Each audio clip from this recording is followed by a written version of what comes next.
Good morning, and thank you for coming. Today I want to talk about why DNA mixtures are actually very powerful and help in prosecuting cases or even defending them. And so I'll be talking about the probative power of DNA mixtures. So our first start in Louisiana came when Joni Wilson from the state crime lab in Baton Rouge began sending us some cases. This was the fourth case that we were sent, and I think we processed it in a matter of weeks. What happened is that there was a rapist, Booker Diggins, who committed a particularly vicious rape during a robbery of chaining, stripping, and abusing a woman, and he was sentenced to life in prison in 1987.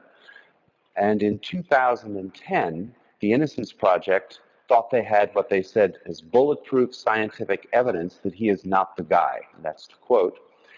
It was based on ABO blood groups, which is a little more primitive than DNA. In 2012, a rape kit was found in an attic of a courthouse, and it was sent off to the Innocence Project's crime lab, and they didn't hear back. And this was important because he was about to be released based on this blood group evidence.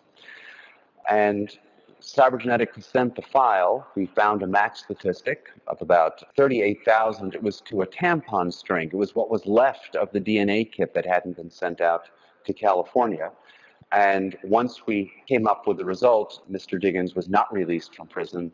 The Innocence Project's lab came out with their own report a few days later that concurred with what we found. And it was our first introduction in New Orleans to Louisiana. So what I'm going to be showing you are a number of slides that we show to juries, and they're helpful for preparing prosecutors as well.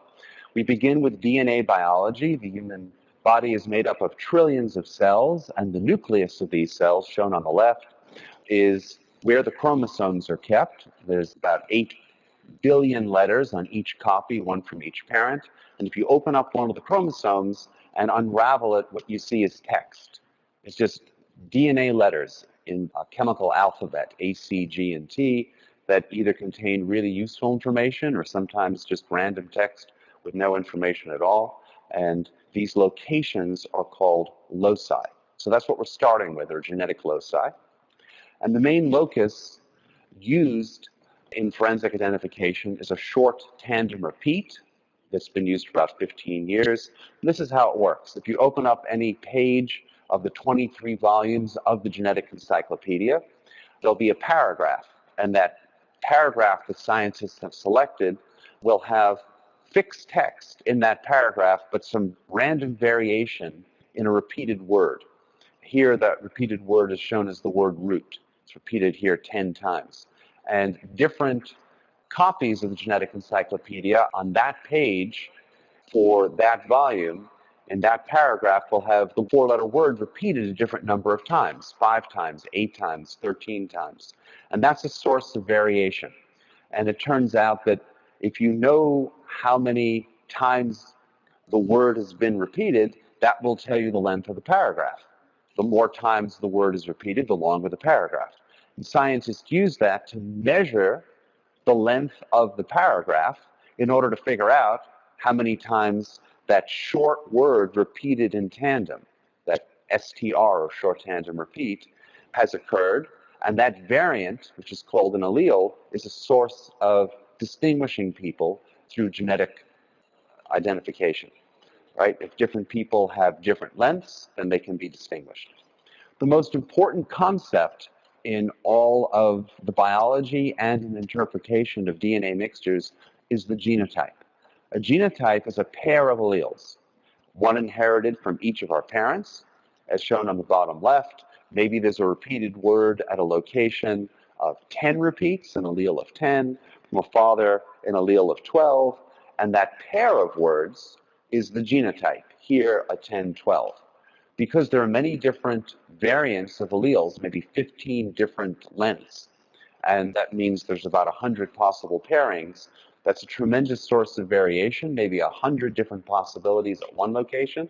When scientists look at 10 to 20 locations, multiplying 100 times 100 times 100, that number of times will give about a trillion, a 1 followed by 24 zeros, possible genotypes, which is a lot more than the world's population, and as a way of identifying people. So what happens in a laboratory? I'm going to start off with simple non-mixture DNA from one person, single source.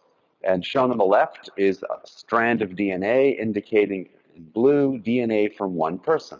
What the crime lab does is they separate out the DNA into a signal. They do that by extracting the DNA from the biological evidence, amplifying it to make millions of copies of these short tandem repeat regions, and then detecting them and separating them by size on a genetic analyzer. And what you see in the center is what typical data looks like in a cartoon from a cheek swab or a single source evidence sample, like blood on the floor. There are two peaks. Those triangles are peaks. On the horizontal x-axis, there's a 10 and a 12. Those are the lengths of the alleles. The 10 is shorter, the 12 is longer. That's why they're shown from left to right. And the heights of those peaks show what the quantity is. So that's roughly what the signals look like. And then the task is to infer from that signal what the genotype is.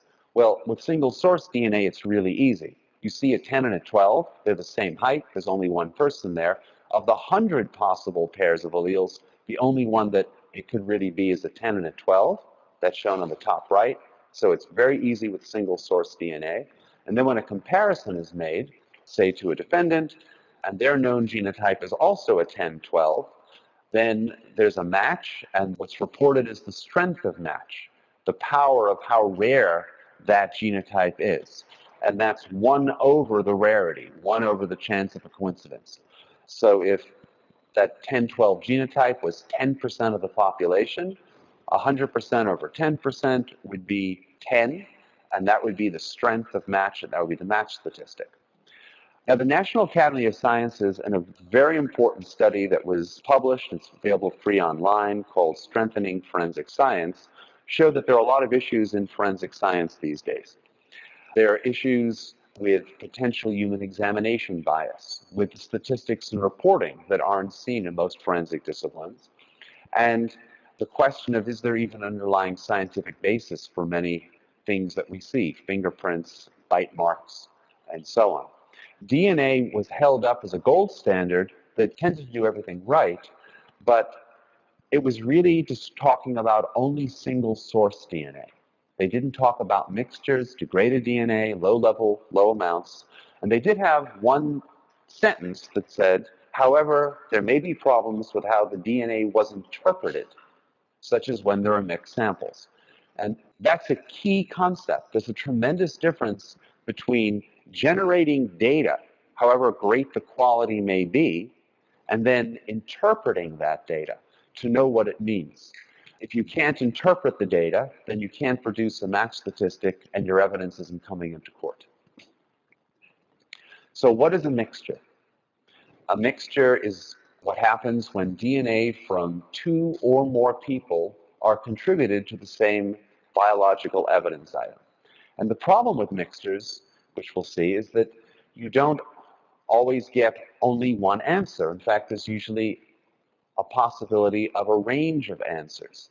And so for all the double amount of work that's done, it can cause trouble in interpretation and coming up with match statistics that are accurate and reliable.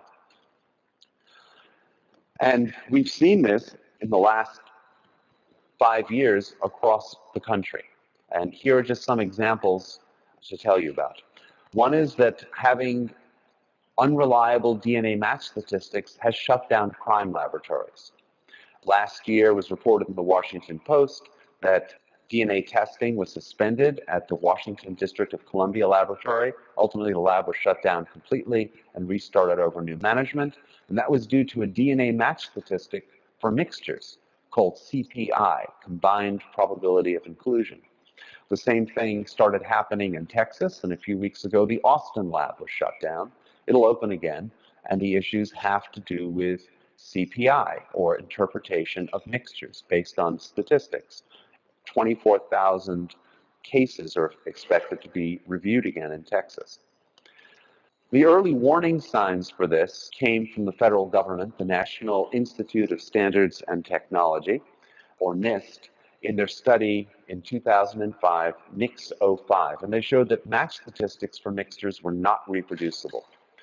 Sending out simple DNA mixtures to 69 laboratories across the US, most of them said that the mixtures were inconclusive or couldn't be interpreted, and some of them, I think 29, gave match statistics. But the match statistics ranged from 31,000, 10,000 is a 1 followed by 4 zeros, to 213 trillion. That's a 1 followed by 14 zeros. So if groups can't decide whether the DNA is inconclusive or not inconclusive, and the match statistics range from tens of thousands to hundreds of trillions across different labs, all on the same evidence, then clearly it's not reproducible. Some solutions were proposed to, instead of applying an arbitrary threshold, to maybe using 2 thresholds. And this was implemented as part of the FBI SWGNAM standards, a scientific working group, in 2010. And then NIST did another study in 2013, NICS-13. And what they found was false inclusions. On one of the items, which was a complex mixture of, say, at least 3 people, 70 out of 100 labs included falsely someone who wasn't present in the DNA in the study. And they gave match statistics ranging from 9 to 344,000.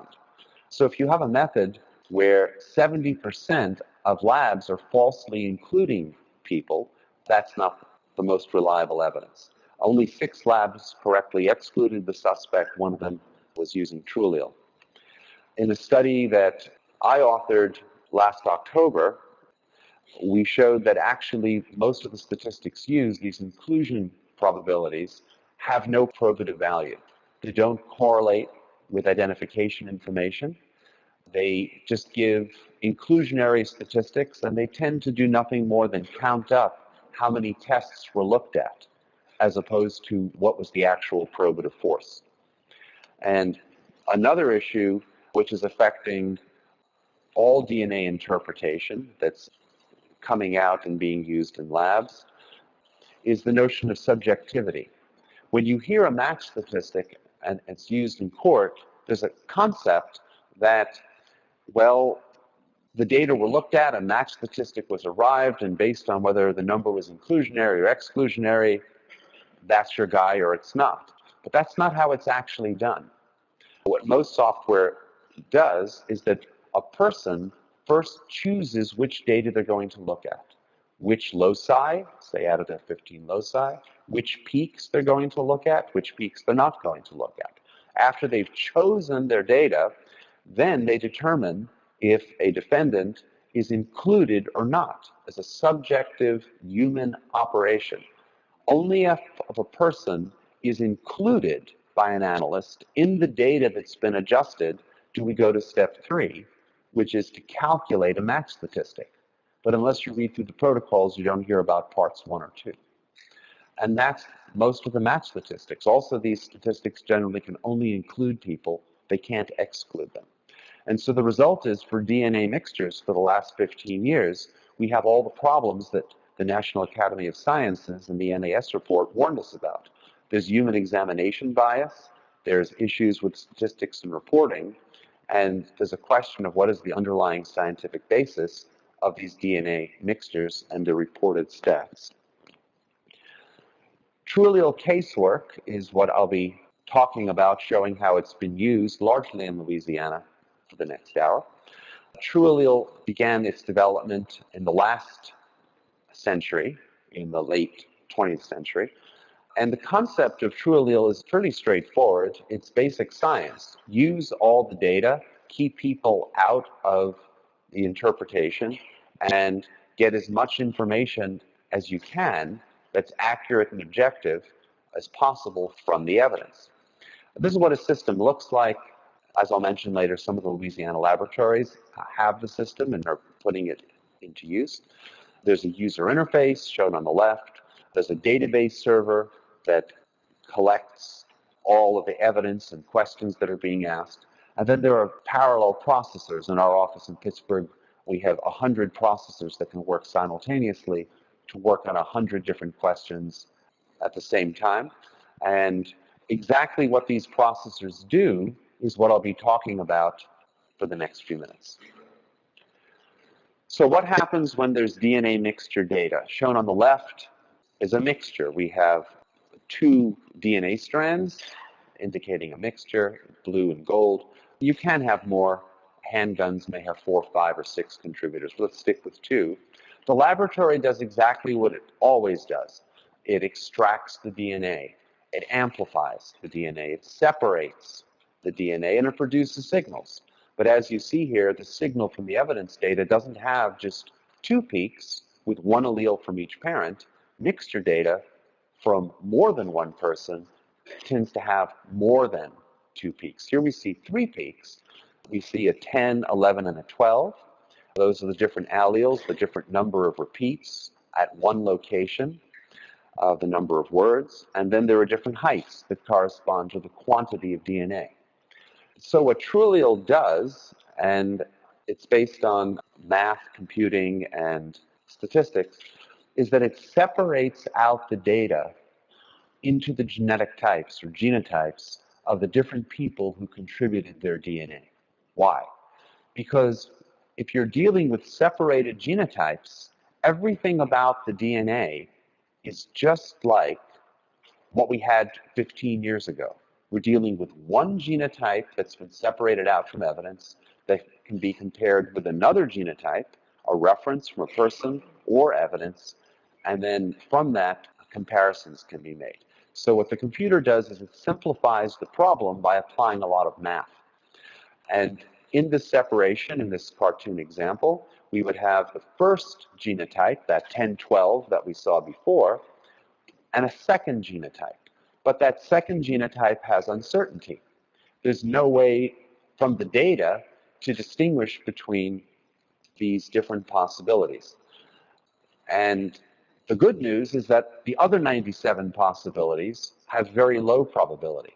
But what the computer does by looking at the data is it concentrates the probability on a small subset of possibilities. Here there are 3. The reason for these in this cartoon example, as I go into great length with juries, is that the 10 and the 12 from one person account for the data, but there's an 11, and that 11 has to be accounted for. And so these 3 listed allele pairs all have an 11 in them, but there's also no 5, 6, 7, 8, or 9.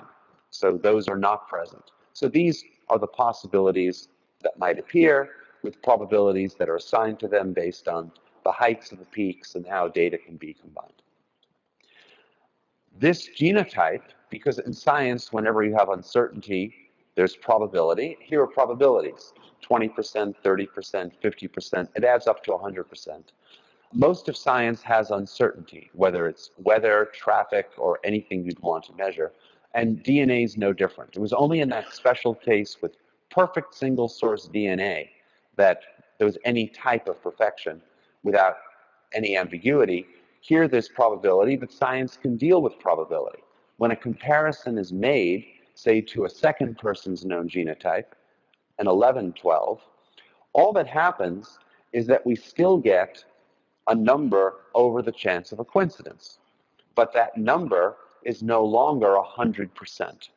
Here, the 1112 is 50%. So if the chance of a coincidence is, say, 10%, instead of having 100% over 10%, as we saw before, now because it's separated out and we're looking at only one genotype, it's 50% for a 1012 divided by the 10%. So that reduces the match statistic to 5. But everything else about it is the same. I'd like to go through some concepts in Louisiana cases of how mixtures help prosecutors. One key concept is that mixtures corroborate witness statements. And that's one of the main reasons DNA is used. So this is a case from New Orleans. Now the prosecutor was Ian Dover. And this was a case of a young woman, Julia Anderson, who was traveling around the country and staying in hobo camps and met Christopher Hutsellin. And evidently, Mr. Hutsellin, outside the McDonald's parking lot one night, stabbed her in the neck, and she bled to death. Her blood is seen in the crime scene photo on the bottom left. What was also found at the crime scene was a water bottle. The reason this is important is that there were witnesses to this crime, but the witnesses may have been a little sketchy, so some physical evidence would be good to corroborate their story.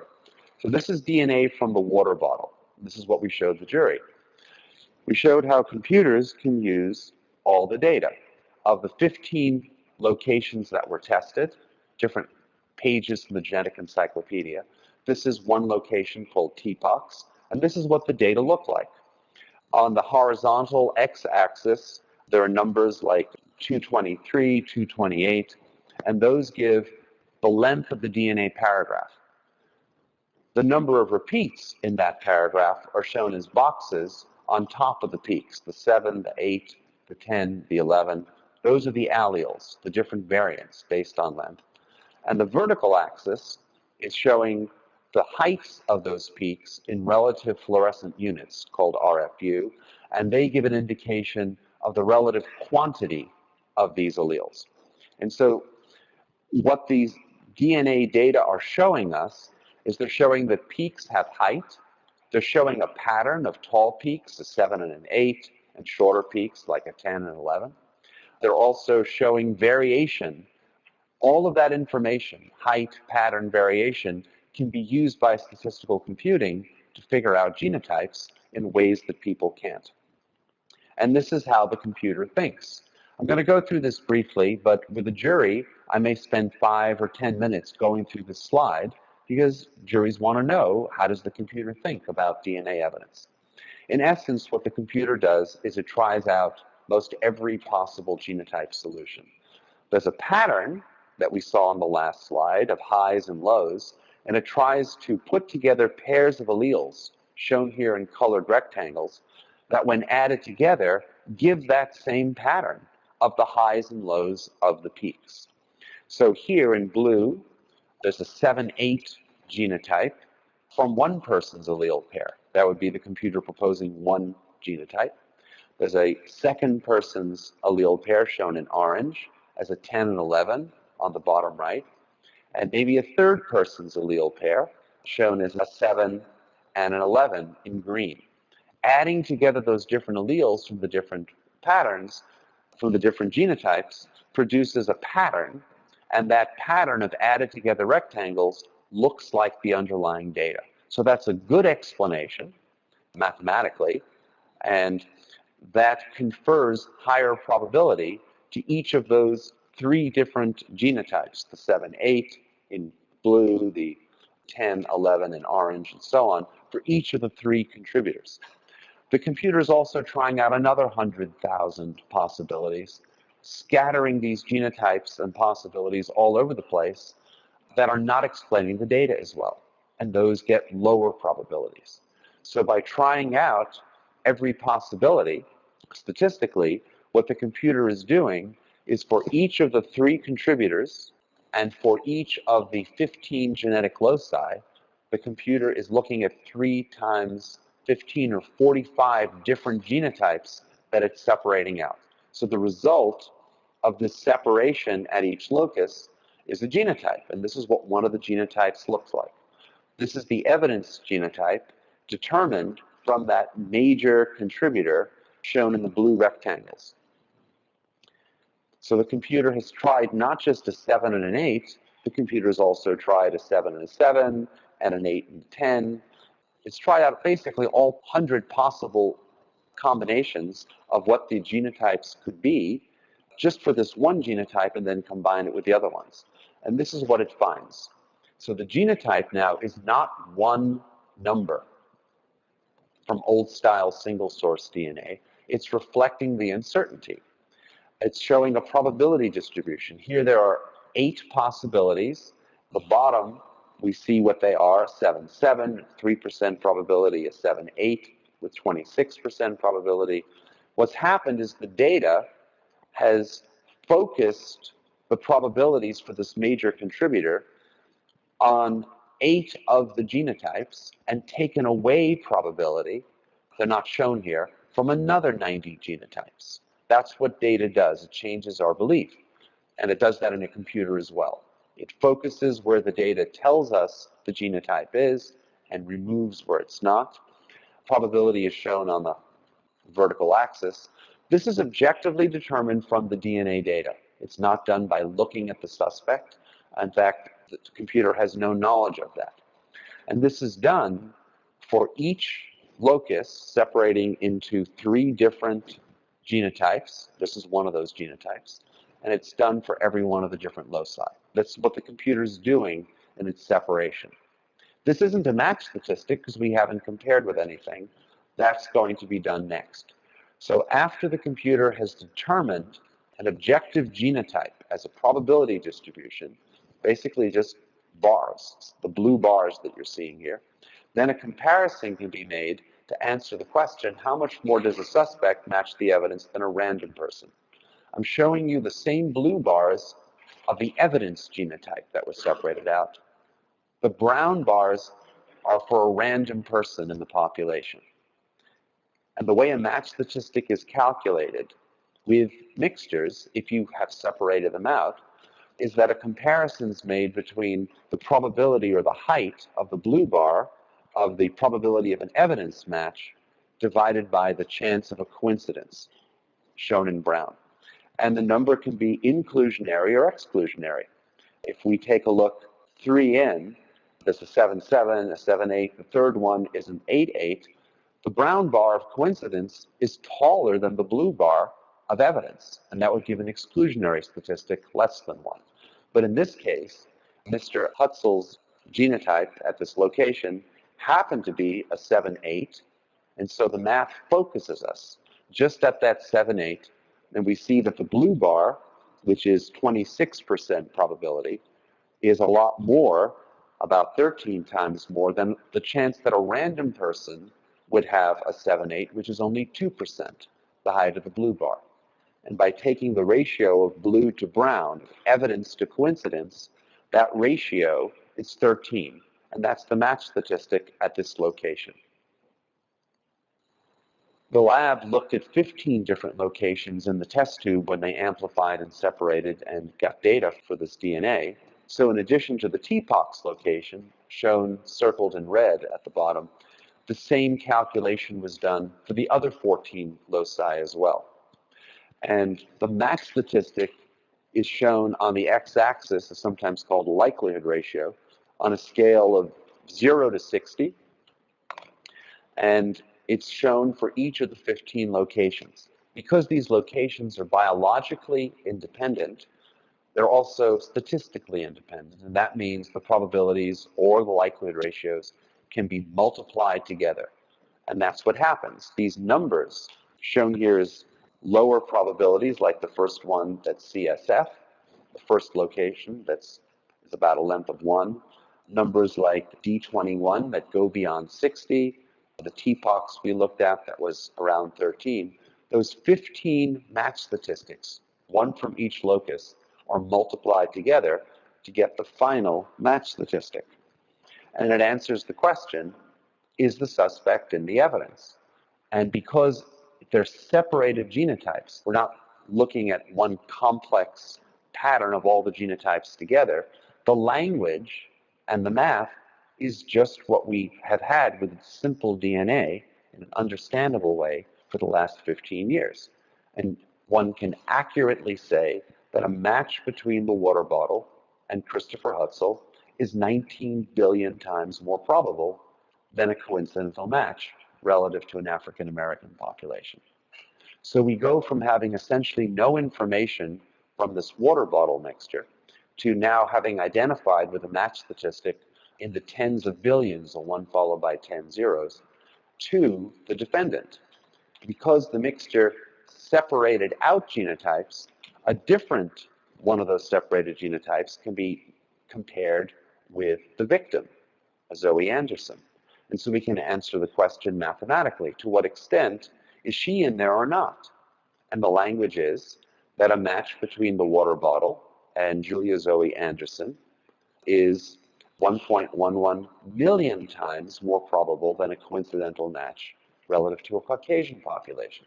So we've gone from having no information from the lab using older methods of interpretation to now saying, in addition to having strong statistical support for a match to the defendant, the victim is in there as well. Why is that important? Because that water bottle was found at the scene. And this contradicts what the defendant is saying, that he wasn't there, and it supports what the witnesses were saying, which is they saw both of them there. And the result of having both the defendant and the victim present in a mixture now makes mixtures a powerful tool for determining when people are present somewhere at the same time. So the jury ultimately convicted Christopher Hutsellin in the stabbing death, and he was sentenced to life in prison for second-degree murder. This second case that I want to tell you about shows how mixtures reduce coincidence. And I'll describe some defense arguments that can be made and how mixtures and multiple mixtures can overcome them. This was a case from Bill Platt, and the prosecutor was Marcus Fontenot. So what happened is that two young men shot into a house, and they fled, and they jumped over a fence. And as each one jumped over a fence, they put their hands on the fence and leaped over the fence. But it was between two sheds that were close together. So the second person put his hands pretty much exactly where the first person had put their hands, and swabbing the fence post. So imagine there's a fence post, and in the morning as the investigators arrive, there's some morning dew, and there's a disturbance in the pattern of the dew. So the investigator looks at this, and they swab where the disturbance is, wondering if they're going to find any DNA. And they did. It was difficult for old methods to interpret, so the district attorney's office sent the data to cybergenetics for statistical interpretation. This is mixture data from one of the loci. It has more than 2 peaks, so there's more than one person in here. And this is what we found from the 2 fence posts. The defendants were Hilton Wilson and Rokansky Thomas. And from the first post, from one hand, say the left hand, post A, there was match support, so I'm reading across the first row, for a match statistic in the tens of thousands to Mr. Wilson, and in the hundreds of thousands to Mr. Thomas. 2 other people were statistically excluded. From the second swabbing of the post, say the right hand, as they leaped over the fence, the match statistic the TrueAllele found from these separated mixtures was in the tens of millions to Wilson and in the millions to Thomas. And again, 2 other individuals were statistically excluded. We did something else that we didn't show at trial, but it's what the computer can do. The computer can look at the data from both the left hand and the right hand together to get more information. And that's shown on the last row, where the match statistics increased. That's summarized here. There are many good reasons for looking at the number of zeros in a match statistic, sometimes called a logarithm, because the number of zeros conveys more about the information than just having a big number. So here we see that by looking at the data together, where there were 4 in the first column, the left hand gave about 4 zeros to Wilson and 7 zeros for the left hand and 7 zeros on the other hand. The statistic increased by another factor of 10 to 8 zeros in the hundreds of millions. And the same thing was seen relative to Mr. Thomas. The numbers went from 5 to the left hand, 6 zeros, millions to the right hand, to 8 zeros or hundreds of millions when both data were looked at together. Regardless, the first 2 rows are most important here. There are 2 different mixtures. They're independent. There are 2 different disturbances in the morning dew on the fence post, which have been looked at. And that helps answer a question that often comes up on cross-exam. What about DNA transfer? When a DNA scientist is asked, how did the DNA get there? The answer is we don't know. When was it deposited? We don't know. And so if you only have one DNA mixture, a question can be, what about transfer, as the cartoon on the left shows? If two people come in contact, then they can leave DNA on each other. There's direct transfer, there's secondary transfer through other objects. And in order to help eliminate these possible doubts, multiple mixtures can help reduce coincidence. In this case, there were mixtures from both the left and right hand on the post. Both defendants were present. And when the defense asked, isn't DNA transfer a possibility? The answer could be, well, it's not likely to happen once, but it's really not very likely at all to happen twice. And that was persuasive for the jury. Guilty verdicts were handed down. The statistical matches were helpful. Thomas and Wilson were found guilty of first-degree murder. And after polling the jury, the prosecutors found that the DNA was crucial in obtaining these convictions. So I want to move on now to the notion of reliability. This is a case from East Baton Rouge that Dana Cummings worked on. This is a case where it's in the middle of the night, and there's a traffic light, and Vicks and Key are passengers in a car, and somebody comes out of a car, Chattley Chesterfield, with a gun, fires shots into the car, and he kills Jordan Key, and he injures Darius Vicks. There was a chase that ensued. The car was stopped. The assailants fled the car, and shown on the bottom left is the car after it was abandoned. It was blocked in. And on the bottom right, in the back passenger seat, and the yellow arrow is pointing to the handgun or the pistol that was left, and it was a mixture of at least 3 people. This is what the data looks like from one of the 15 locations. Again, it's not 2 easy peaks. It's a complex pattern from at least 3 people. When crime labs look at data, they use methods that help simplify the data because it's a hard math problem to separate these mixtures out accurately and objectively. And the methods that have been used for 15 years across the country are called thresholds. The idea is that a line is drawn, and then data underneath that line, data that would otherwise be seen in the data pattern, is not used. It's just not used. So under the threshold, alleles can vanish. I'm simplifying. There are 2 thresholds. There are different rules, but basically it's the notion of not using data or not using loci. Here, maybe one of the peaks, the 12, would have been used, but even when the peaks are used, the heights of the peaks aren't used. They're just either in or out. Clearly, just saying that 12 is in has a lot less information than looking at this data pattern if you have a statistical computer available. Again, the computer tries to explain the data. It considers 100,000 different possibilities, moving these rectangles around. For example, the 10 and the 12 shown in blue. That first contributor, the computer might also take that 10 bar and move it over to 8 where there's no data and say that's not a very good explanation because now there's a bar where there's an 8. I'm not explaining the 10. So it just changes the patterns, and when it's done, it works out the probabilities. And after working out what the genotypes are, which for mixtures are probability distributions, and making comparisons to get match statistics, as you've seen, we can now give a result. And in this case, the result was that a match between the pistol and Chattley Chesterfield was about 100,000 times more probable than a coincidence, whereas a match between the pistol and another defendant, Samuel Nicholas, was about 3,000 times more probable than coincidence. There were 4 defendants in this case. I think there were 4 different attorneys, and one of them, Tommy D'Amico, asked for a Daubert hearing. So I want to tell you about the Daubert hearing, the kinds of things that are shown, and how you establish the reliability of a system. So this is Louisiana Rule 702, which resembles the Federal Rules of Evidence 702, about when a witness can qualify and give an opinion.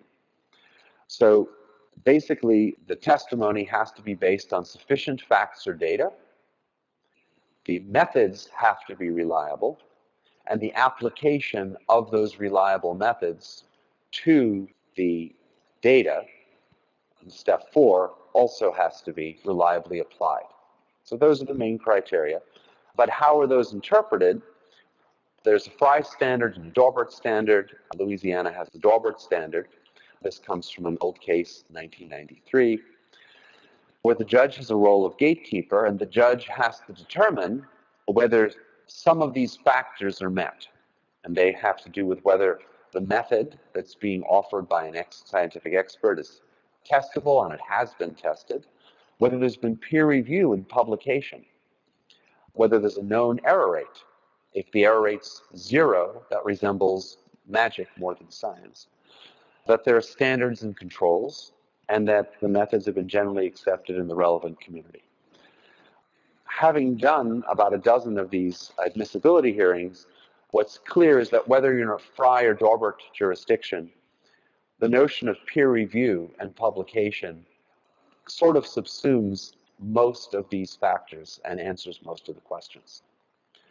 And this is how peer review works. The idea of peer review is that you just don't post your article on the internet. Scientists do research, they write a paper up, and then they send it to a journal. The journal has an editor who then, as shown on the right, sends it to at least 2 reviewers for an independent and anonymous review of the paper. The work by the scientists, obviously, isn't independent or anonymous because scientists almost always write about their own work. It's the review of the paper by the journal, by peers, scientific peers, that are being done independently. And then they send their comments back to the journal editor, and at that point, a paper can be accepted, rejected, or a request for revisions, which is the usual outcome. And then this process goes back and forth between the scientists and the reviewers, and ultimately, if the paper is accepted, it's then published. So this is the main form of quality control in science. This is what a peer-reviewed validation study looks like. It's in the materials that I sent, so you should have it on your app along with the slides. This is a paper that was published in the Journal of Forensic Sciences. I published it with a group in California. It looked at TrueAllele and how it identified people in DNA mixtures that had up to 5 unknown contributors. This is the types of things that we validate. Out of the over 30 studies that have been done on TrueAllele by ourselves and Prime Labs and other groups, 7 of them have been published in peer-reviewed journals. Most methods have no publication. TrueAllele has 7. The first 4, shown in a lighter shade of blue, are done on laboratory data. The advantage of having laboratory data is that you know what the answer is. You know who's in there and who's not. On the other hand, the data tends to be simpler. The bottom 3 studies were done on casework, and casework samples tend to reflect all the grittiness of actual crime scene samples with a lot more interesting artifacts and so on than the casework, than the laboratory data. I think you have 2 of these papers. Many of them are available online at no cost. What do scientists look at when they do a validation? There are many things to look at. I mean, we've looked at maybe 6 to 8 different axes across different studies. These are the main 3 that are recurring themes and are currently recommended by the FBI's working group. One is sensitivity. If the person's in there, are you finding them? Okay? Are they there? If you know they're there, are you finding that they're there? The next is specificity, which is if they're not there, are you showing that they're not there? That you don't falsely include people, you don't misidentify the wrong person. And the third approach, the third axis, is reproducibility. To solve very hard math problems of the type that TrueAllele does on 3- and 4-person mixtures, it can involve 100 dimensions in some mathematical space. The only way to solve that is with randomized algorithms. They've been around since the end of World War II, and they're used in thousands of fields. And if the method's reproducible, what you'll see is that if you get a number like 1 million the first time, the second time you may get a number like 5 million or 500,000. That's reproducible. If you get a number like 2 or a trillion, trillion, the method's not as reproducible. So the idea is to get numbers that are close every time you run the system. So at the Daubert hearing with Dana, we showed about 30 slides. They mainly came out of a paper that was published with Virginia in 2014. And I'll show you just a few of the slides. You have the paper, and actually the admissibility hearing is online as a webinar. That is the slides, not the hearing itself, if you're interested. First is sensitivity. Here there were about 100 reported genotype matches, and what we looked at for true inclusions was the match statistic. And this is how validation studies are done now. They're done through the match statistics, less so than comparing with what a person might have done on evidence they wouldn't have been able to interpret anyway. So what you're seeing on the horizontal x-axis here is the number of zeros in the match statistic. That's the information that scientists use the number of zeros, the logarithm, as the information. And it's ranging from about 1 to 24. 24 is trillion, 1 followed by 24 zeros. And the height is just showing the distribution. And what we're seeing is an even distribution of match statistics across all of these complex casework mixtures from 72 cases. And I'll go into why we expect to see that at the end, with an average, the number in the middle, of around 11 zeros, which is about 100 billion. We also measured specificity. To do that, we made comparisons with random references, making 1 million comparisons of evidence genotypes to random genotypes where we know the person is not supposed to produce a match. And the question is, are we showing that they're not there? Well, we actually showed two things. The first, under specificity, is we showed the exclusionary power of TrueAllele to show when someone's not in there. And that comes up quite a bit. It comes up in prosecution cases as well. And here, what it's showing, this whole graph, if you just look at the number -19, that's a little bit over a billion. That's the exclusionary power. When TrueAllele makes a comparison to someone who isn't in there, then on average, in this study, the average exclusionary power was that it was a billion times more probable that it was a coincidence than a specific match. So this helps you know that you don't have the wrong person. We also looked at what the rate of false positives were, and essentially once the match statistic was much over 1,000, the chance of a false positive was less than 1 in a million. We looked at reproducibility. On the 101 reported matching genotypes in the study in Virginia, running the computer a second time. And then we compared the first and second time. The x-axis, the horizontal axis, has the score from the first run. The vertical axis is showing the score from the second run, and the scatter plot is lined up along the line of when everything would be equal. So if that was a perfect line, that would mean there was no variation, and you got exactly the same number the first time and the second time. What we're seeing here is what we expect is a little bit of random variation, blurring out that line, because there is variation between computer runs, but on average, the match statistics were within a factor of 2. We then compared methods, and this is what these methods are. The green on top is the method used by crime labs before 2010, combined probability of inclusion. It tends to give a number of around 1 million. And so that green range of match statistic is clustered around 6, a 1 followed by 6 zeros. When the crime labs followed the FBI's suggestions and modified this method by adding a second higher threshold, after 2010, essentially 2/3 of the data were thrown out, and so we went from 6 zeros to 1/3 of that, 2 zeros. And that was about the time when you may have noticed that there was a reduction in the match statistics coming from the crime labs. This was from a national movement to try to eliminate variation. It didn't work very well, but it was a large experiment. It certainly eliminated a lot of evidence. With TrueAllele on the same data, you get this broad range that we showed before. The reason I'm showing this is that this can also give a measure of accuracy. This slide was not shown at the Baton Rouge admissibility hearing, but it has been shown at other admissibility hearings. Let me explain it to you because it accords with common sense, and it appears in several different papers that we've done. On the x-axis is the amount of DNA. On the y-axis is how big the match statistic is. And what you're seeing is a line. There's actually a line, there's a linear relationship that as you move towards zero, as the amount of DNA decreases, the match statistic reduces as well. That's what you would expect, except it's more than just a rough relationship. It's a pretty much statistically an exact relationship.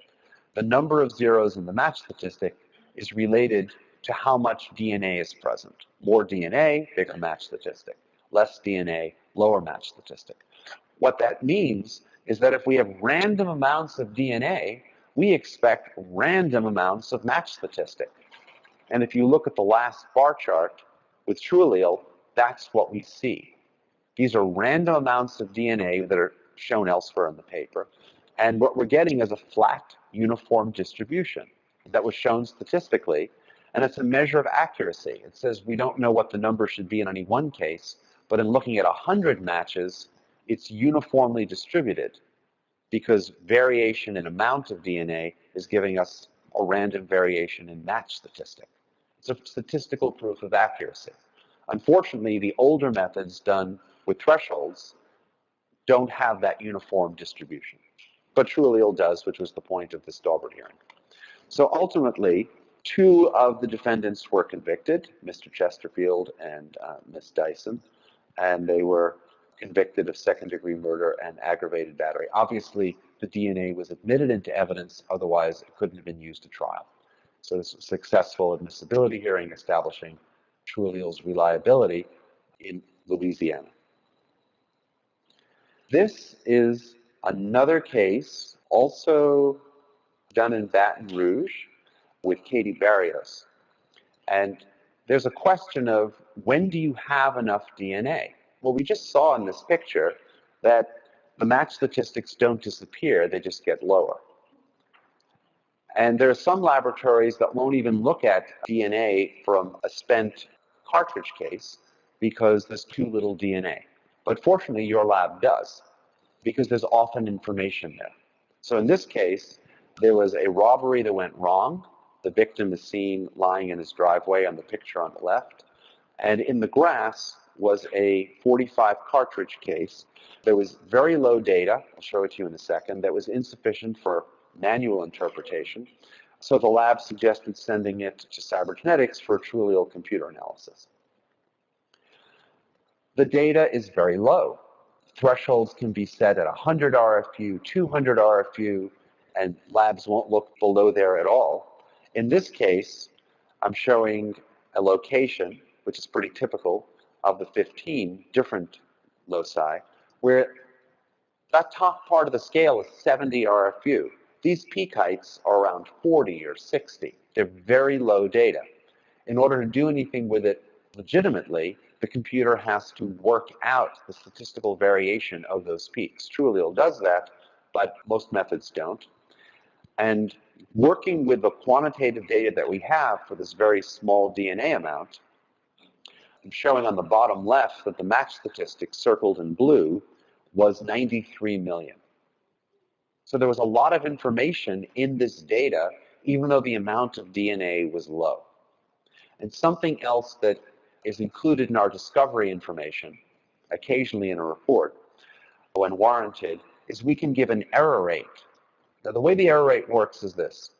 The genotype has a certain amount of information in it, whether it's high or low. And then the question is, what's the chance that someone who didn't contribute their DNA would get a match statistic as high as, at least as high as the one you reported?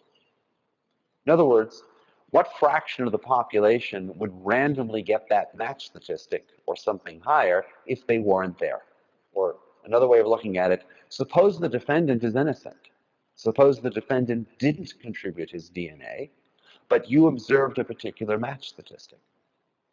What's the chance that science made a mistake?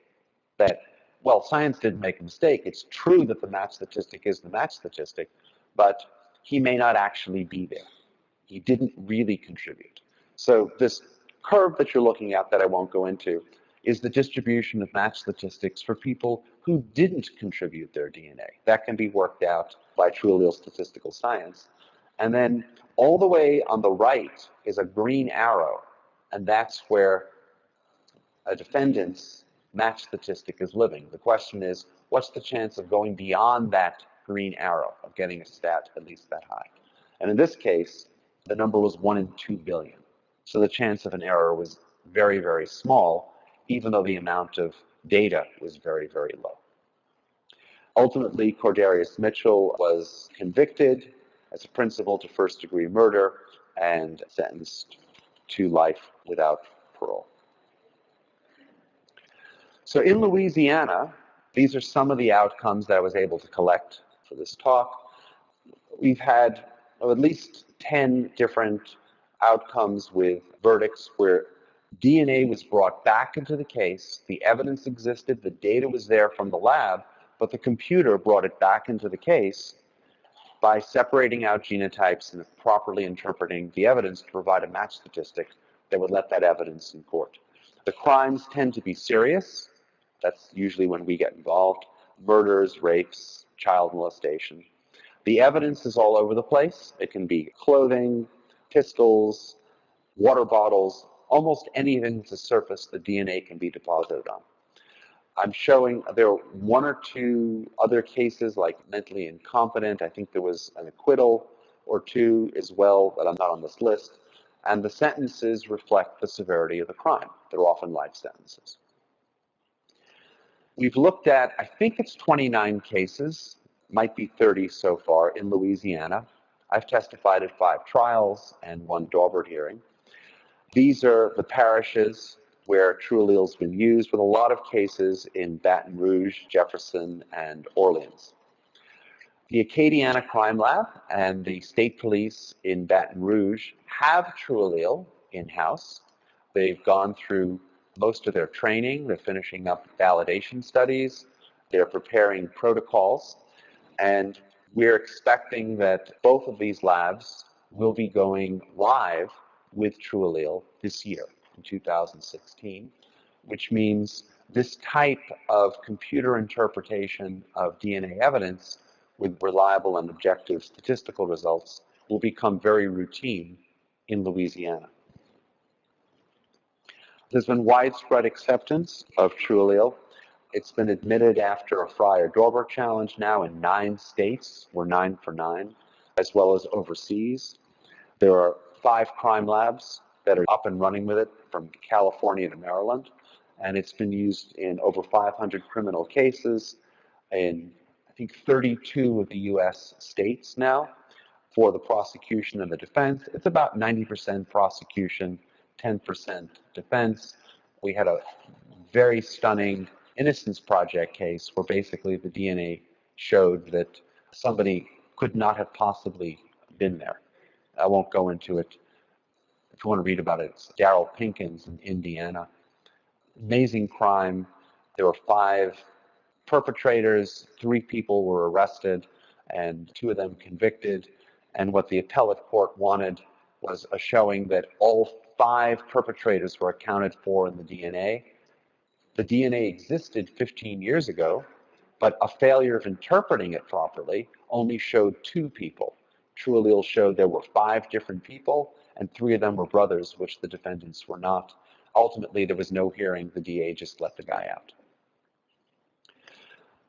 TrueAllele's been involved in projects that go beyond criminal law. We reanalyzed the World Trade Center data, looking at 18,000 damaged victim remains, and separately analyzing through kinship analysis and personal effects 2,700 missing people, and then comparing them to determine match statistics. And that's where we're going more and more with some cities with TrueAllele. is looking at TrueAllele databases. So this is a case we're involved with in Kern County, California, where there was serial crime and there was low-level DNA, 3- and 4-person mixtures that the crime lab, which is now running TrueAllele, they didn't have it at the time, couldn't do anything at all with interpreting these mixtures. But in fact, these different crime scenes that are shown across the map, 5 different locations. For the usual gang, they were getting more violent, more vicious, and just more dangerous as they got more experience, is that we were able to find connections between the suspects to these different crime scenes, which led to their convictions. What was also interesting is a TrueAllele database can compare evidence to evidence. It doesn't need a reference sample. It doesn't need a suspect. The reason why is that TrueAllele separates mixtures into genotypes. If there's 4 people in a mixture, you'll end up with 4 different genotypes. And when the comparisons are made inside of a TrueAllele database, it's done with legitimate match statistics, likelihood ratios, so we don't get false positives. That's important because the way the FBI CODIS database works, it does not use separated genotypes, and it doesn't use these types of exclusionary or inclusionary match statistics.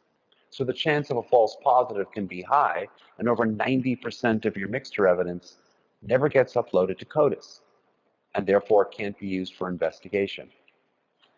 On the other hand, in these pilot projects that we're doing one in a neighboring city in the Northeast, looking at car theft. The next round will be handguns.